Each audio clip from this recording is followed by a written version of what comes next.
A viewer requested that I read the full article on Roger DeCoster, so here we go.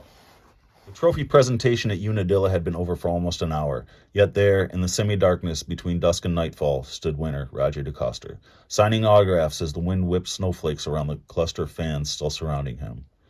Earlier, this mass of humanity waited for an autograph or to ask a question had been so huge that DeCoster was lost from sight. Some fans on the fringe of the crowd had abandoned their place, feeling that it would be useless to wait. They were wrong.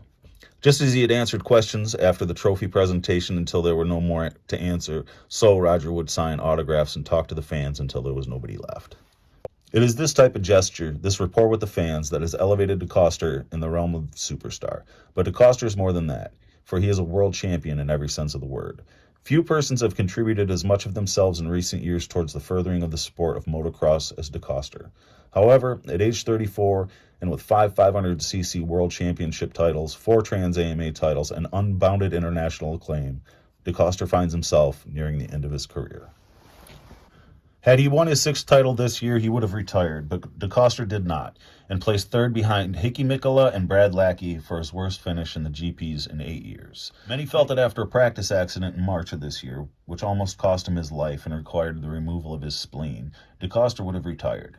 The doctors told me that had I not been a man of sport, had I not already begun my training preparations for the coming season, recalled DeCoster, I probably would have died. My heartbeat was 140 beats per minute for 2 hours after the accident, and I was literally running on empty because I required 6 quarts of blood. DeCoster is not a quitter. DeCoster is not a quitter, yet he had already made up his mind that 79 will be his last year. If he decides to ride, the following conversation took place at Unadilla before DeCoster had won overall. The Suzuki pits were full of admirers, yet no one moved to disturb DeCoster as he talked. I was going to come to Trans-AMA as a spectator this year because I had so many problems in the past season, said DeCoster in response to a question on why he was racing. I think I needed a rest, but US Suzuki insisted very much that I ride the series. I would have preferred to spend some time in Japan after the GPs, working on the next year's bike, doing testing, and then maybe coming and helping the riders on the team here with what we had tested in Japan. However, it was preferred that I ride, so here I am. The month of March, when I had my accident, is when we do all the preseason testing. With the accident, we lost all that time so that we have been playing catch-up for a year. We have been working on the bike quite a bit, but we wasted a lot of time at the beginning of the year because some of the people in the Suzuki factory thought the reason we weren't winning was my accident. They said that I must do more practice and get fit again because the bike is good. I tried to convince myself of that also. But when you look back at the season, though, the other riders in Europe and the US really did no better than I. To me, that seems to confirm that there was something wrong with the bike. I believe that my riding is not so bad. The loss of my spleen doesn't affect me. Maybe I don't take risks as much now because I've had a couple of accidents that were very bad. Perhaps my motivation is not as strong as it used to be because of the bike and the problems we have. I worked very hard at the beginning of the season to get back in shape from my accident. I had only 1 month to train, but I finished 2nd overall in the first GP, behind Mikkola, which is not too bad. But actually, the bike was so much slower than the competition that there was no way that you could compete. You had already lost at the start. And on top of that, we had breakdowns. Halfway through the season, I got so tired of having no chance of winning the title. When you cannot win anymore, how much motivation can you have? It was a frustrating season from that standpoint, continued DeCoster. But I always tell myself that I'm lucky that I'm alive and healthy. Maybe I'm not riding as fast as before, but at least I feel healthy again and can do what I want to do.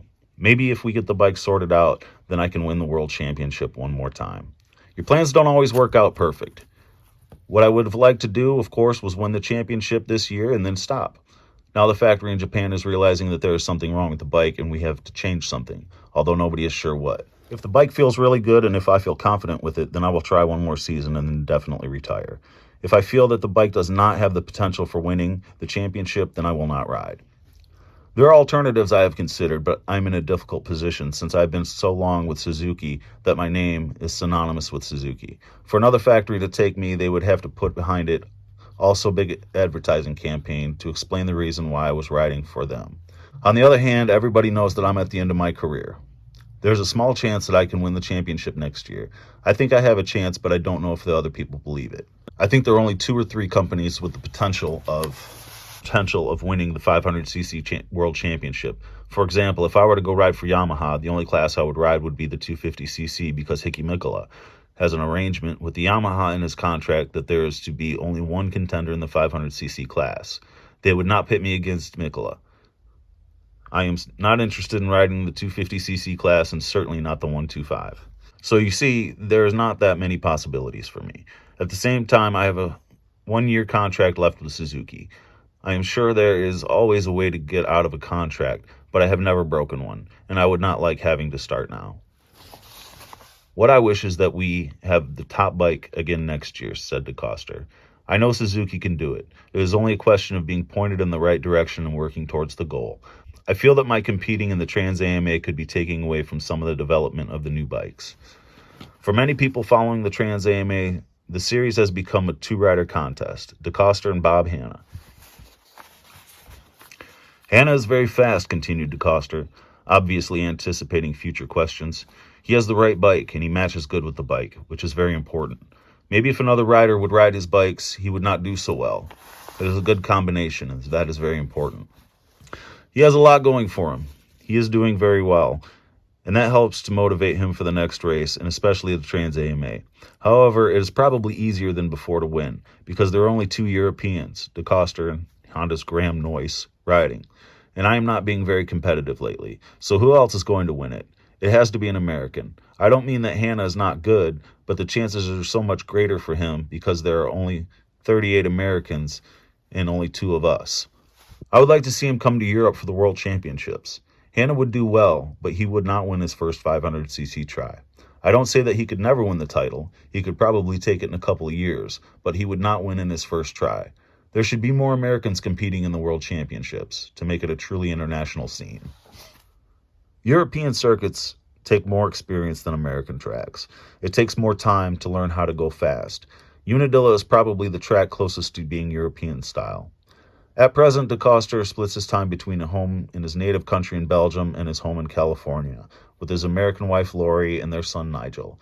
With retirement looming, where will Roger spend his time? I will probably end up spending a majority of my time here in the U.S. It will depend on what type of job I am doing and how things work out.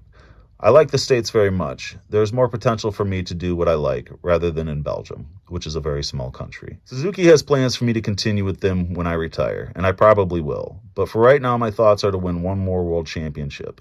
So I would like them to get moving and work for next season.